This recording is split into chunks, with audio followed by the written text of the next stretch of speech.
అందరికీ నమస్కారం అండి. ఏనుగు వాహనంగా ఉన్న లక్ష్మీదేవి ఆలయాన్ని గురించి ఇప్పుడు మనం ఈ వీడియోలో తెలుసుకుందాము. ఈ ఆలయం ఎక్కడ ఉంది? లక్ష్మీదేవి ఏనుగుపై ఆసీనమై ఉండటానికి కారణం ఏంటి? మొదలైన అనేక విషయాలను మనం ఈ వీడియోలో తెలుసుకుందాము. ముందుగా ఒక చిన్న రిక్వెస్ట్ అండి. మీరు గనక మొదటిసారి మా ఛానల్ చూస్తున్నట్లయితే వెంటనే సబ్స్క్రైబ్ చేసుకోండి. పక్కనే ఉన్న బెల్ ఐకాన్ని యాక్టివేషన్ చేసుకుంటే మేము పెట్టే వీడియోలన్నీ కూడా మీకు ముందుగానే నోటిఫికేషన్గా వస్తాయి.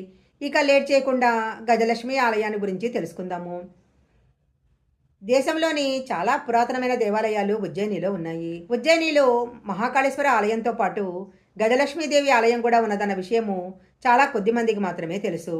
ఈ ఆలయము 2000 సంవత్సరాల పురాతనమైనది. సాధారణంగా లక్ష్మీదేవి గుడ్లగూబ మీద కానీ తామర పువ్వు మీద కానీ కూర్చుని మనకు కనపడుతుంది.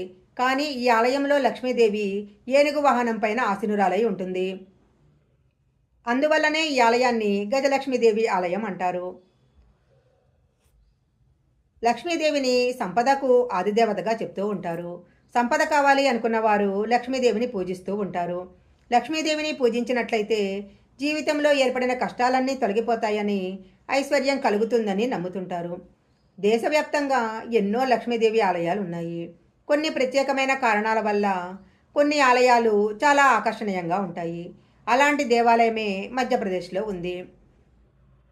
ఈ ఆలయంలో అమ్మవారు ఏనుగుపైన స్వారీ చేస్తూ భక్తులకు దర్శనం ఇస్తుంది. ఈ ఆలయం వెనుక ఉన్న పురాణ కథ ఏంటో ఇప్పుడు మనం తెలుసుకుందాము. ఈ ఆలయము ద్వాపర యుగానికి చెందినది. మహాభారత కాలంలో పాండవులు అజ్ఞాతవాసం కోసము అడవుల్లో సంచరిస్తూ ఉంటారు. అప్పుడు కుంతీదేవి లక్ష్మీదేవిని పూజించటం ఎలా అని ఆలోచిస్తూ పరధ్యానంలో ఉంటుంది. తల్లి బాధను చూసిన పాండవులు ఇంద్రుడిని ప్రార్థిస్తారు. ఇంద్రుడు పాండవుల యొక్క తపస్సుకు సంతోషించి తన వాహనాన్ని ఐరావతాన్ని పాండవుల దగ్గరకు పంపిస్తాడు. ఇంద్రదేవుడి వాహనం పేరు ఐరావతము. కుంతీదేవి లక్ష్మీదేవిని ఐరావతాన్ని పూజిస్తారు. కుంతీదేవి పాండవులు తన పట్ల చూపిస్తున్న భక్తికి లక్ష్మీదేవి చాలా సంతోషిస్తుంది. అలా లక్ష్మీదేవి యొక్క ఆశీస్సులు పాండవులకు లభించి తరువాత తమ రాజ్యాన్ని తిరిగి పొందుతారు. ఈ ఆలయము కొన్ని ప్రత్యేకమైన కారణాల వల్ల చాలా ప్రసిద్ధి చెందింది. ఈ ఆలయంలో భక్తులకు నాణ్యాలు ప్రసాదంగా లభిస్తాయని చెప్తారు. దీపావళి రోజు ఈ ఆలయంలో ప్రత్యేకమైన పూజలు చేయడం జరుగుతుంది. దీపావళి రోజు పాలు నైవేద్యంగా పెట్టడమే కాకుండా 56 రకాల ఆహార పదార్థాలను నైవేద్యంగా సమర్పిస్తారు. దీపావళి పండుగ రోజు శుక్రవారం రోజు దేశవ్యాప్తంగా భక్తులు ఈ ఆలయానికి వచ్చి అమ్మవారిని దర్శనం చేసుకుంటూ ఉంటారు. చాలామంది వ్యాపారవేత్తలు తమ వ్యాపారం అభివృద్ధి చెందటానికి ఈ ఆలయానికి వస్తారని అక్కడ స్థానికులు చెప్తుంటారు.